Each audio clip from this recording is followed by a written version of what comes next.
my whole ancestor family sing it while they were all still alive, and that's why it's always been my favorite.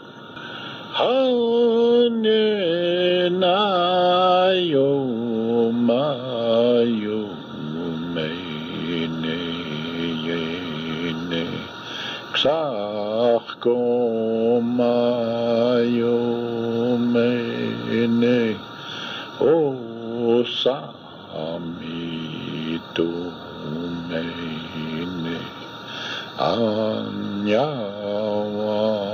ne Domena hane na yumeyo. Hotsko koesti tapsche omokanensk shini, but I don't put that or with it, as far as I'm concerned, the Blue Thunder Lodge and something to do with the song. I mean, that's all I know. But I really like it. But in a sense, the Blue Thunder Lodge really belonged to No-Coat. Gate Sagas. My ancestors were kind, loving, humorous, and forgiving people. They cherished their children, and they fiercely fought for our land, our water, our culture, our language, and our lives. Women were life givers. They belonged to the Motokiks, the Buffalo Women's Society, and they were central to our Okan, our medicine lodge. And they breastfed several children at once, even those they did not birth, but loved so deeply. My generation is working on the history and the genealogy of our families going back 7 generations to learn and appreciate the stories of how our family lived and how we survived. We find strength, pride, and love in all these stories. We also became curious about the time alcohol started dominating our nation. Alcohol and violence against women came from the fur traders, the railroad, the cattle companies. And in 1954, 2 years before I was born, alcohol became legal for Indians to drink. My grandma Cecile Russell had 17 births, and we traced 13 of them that lived and went on to have families here on our reservation.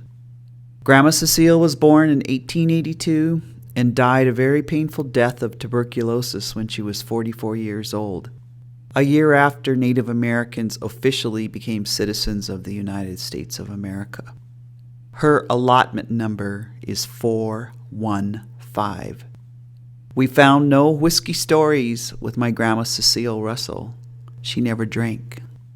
My grandma Irene Bullshoe Cooper, Awatsky, was born in 1907 and was one of Grandma Cecile Russell's 13 live births.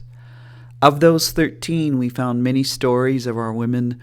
Some had been raped as teenagers, stories of babies that died shortly after birth, and their mothers carried the secret of their death and the rape to their grave. Some of the women in our family drank themselves to death, had nervous breakdowns, or just plain went crazy. Our children were brutalized and sexually abused in Catholic boarding schools. We saw patterns of abandonment, rejection, pent-up rage, and that don't trust nobody attitude. Every story of violence or abuse was attached to alcohol or the aftermath of boarding school or sexual abuse. Those stories traveled into my life. When I used to drink whiskey, I would fight, sleep around, go to jail, and do all those crazy things. I did not know because of my parents' boarding school experience and a religion being forced on them that I had a trauma tattoo on my spirit, and that I had been brainwashed, and I almost became colonized. But I got sober, and I returned to our culture, and I have 25 years sobriety, and I can see clearly how my mom showed me how to leave an abusive alcohol situation and to not keep repeating the pattern. In fact, my mother, Betty Bullshoe Cooper, has been my saving grace, my life raft that has shown me how to become whole. She has been with me from the time she gave me life. She breastfed me. She taught me to read at 4. She went with me to the first days of my college. She put me on a plane to go to treatment.